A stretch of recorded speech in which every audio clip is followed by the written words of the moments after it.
മാനർമ്മ ചാൻസിലേക്ക് സ്വാഗതം. അങ്ങനെ good bad ugly എന്ന സിനിമയിലാണെങ്കിൽ ഗോഡ് ബ്ലെസ് യു എന്ന് പറഞ്ഞ സോങ് ഇപ്പോൾ റിലീസ് ആയിട്ടുണ്ട്. വീഡിയോ സോങ് ആണ് റിലീസ് ആയിരിക്കുന്നത്. ഈ സോങ് പാടിയിരിക്കുന്ന അനിരുദ്ധും പിന്നെ നമ്മുടെ പാൽ ഡബ്ബയും കൊണ്ടാണ് പാടിയിരിക്കുന്നത്. എന്തായാലും ഈ ഒരു സോങ് തിയേറ്ററിൽ വന്നിരിക്കുന്ന ഒരു വേറൊരു റേഞ്ചിലുള്ള ഒരു വൈബിലായിട്ടാണ് ഈ ഒരു സോങ് ശരിക്കും വന്നിരിക്കുന്നത്. പ്രത്യേകിച്ച് അനിരുദ്ധിന്റെ പോർഷനേക്കാളും ആ പാൽ ഡബ്ബ പാടിയ ആ ഒരു പോർഷനാണ് ശരിക്കും ഭയങ്കര ഒരു പവറായിട്ട് നമുക്ക് തോന്നുന്നത്. അതിനേറ്റ രീതിക്കുള്ള ഒരു നല്ല രീതിക്കുള്ള ഒരു കളർ ഗ്രേഡിങ്ങും പരിപാടിയൊക്കെയാണ് ഈ ഒരു സോങ്ങിൽ. ഈ ഒരു പടം മൊത്തം ഈ ഒരു രീതിക്ക് തന്നെയാണ്. എന്തായാലും അജിത്തിന്റെ ഒരു അഴിഞ്ഞാട്ടലാണ് ഈ ഒരു പടത്തിൽ മൊത്തം. ഈ പാട്ടി പിന്നെ നമ്മളത് എടുത്തു പറയേണ്ട കാര്യമാണ്. പുള്ളിയുടെ ഒരു സ്ക്രീൻ പ്രസൻസും ആ ലുക്കും ഒക്കെ സ്വാഗൊക്കെ വേറെ റേഞ്ചുള്ള സംഭവമാണ്. അതുപോലെ തന്നെ പുള്ളിക്കാരനാണെങ്കിൽ കുറെ നാളിന് ശേഷം അത്യാവശ്യം നല്ലൊരു രീതിക്ക് തന്നെ ഇതിനകത്ത് ഡാൻസ് ചെയ്തിട്ടുണ്ടെന്നാണ് ഏറ്റവും വലിയ നമുക്ക് സന്തോഷം തോന്നുന്ന ഒരു കാര്യം. നമുക്ക് എല്ലാവർക്കും തന്നെ പുള്ളിയുടെ ശരീരത്തൊക്കെ ഒത്തിരി പ്രശ്നങ്ങളും കാര്യങ്ങളൊക്കെ വന്നിട്ടുള്ളതാണ്, ഒത്തിരി ആക്സിഡന്റ് ഒക്കെ പറ്റിയിട്ടുള്ള ആളാണ്.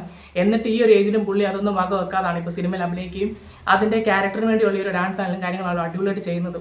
അത്രയ്ക്ക് ഒരു റേഞ്ചിലുള്ള ഒരു മനുഷ്യനാണ്. ഇപ്പം എന്തായാലും ഈ സിനിമ വേറെ ഒരു തരത്തിലേക്ക് പോയി ഭയങ്കര ഹിറ്റായി മാറിയിരിക്കുന്നത്. ഏകദേശം 200 കോടിക്ക് മുകളിൽ ഈ സിനിമയ്ക്ക് കളക്ഷൻ നേടി അജിത്തിന്റെ ഒരു കരിയറിൽ തന്നെ ഏറ്റവും വലിയ കളക്ഷൻ നേടിയ സിനിമയായിട്ട് മാറിയിരിക്കുകയാണ് നമ്മുടെ ഈ സിനിമ. അപ്പോൾ ഈ സോങ് സത്യം പറഞ്ഞാൽ പുള്ളിക്കാരൻ്റെ ആ ഒരു സ്ക്രീൻ പ്രസൻസിൽ ബാക്കിയുള്ള ആൾക്കാർ മുങ്ങിപ്പോയ ഒരു സോങ്ങാണ്. അമ്മാതിരി സാധനമാണ്. എന്തായാലും നിങ്ങൾക്ക് ഈ സോങ് ഇഷ്ടപ്പെടുന്നുണ്ടോ ഇല്ലയോ എന്നുള്ളത് നിങ്ങൾ കമന്റ് ചെയ്യുക. എനിക്ക് എന്തായാലും ഈ സോങ് ഇഷ്ടപ്പെട്ടിട്ടുണ്ട്. എന്തായാലും ഇതിന്റെ വീഡിയോസ് ഇനി ഇറങ്ങിയിട്ടുണ്ട്, കണ്ടിട്ടില്ലാത്തവരൊന്ന് കാണുക.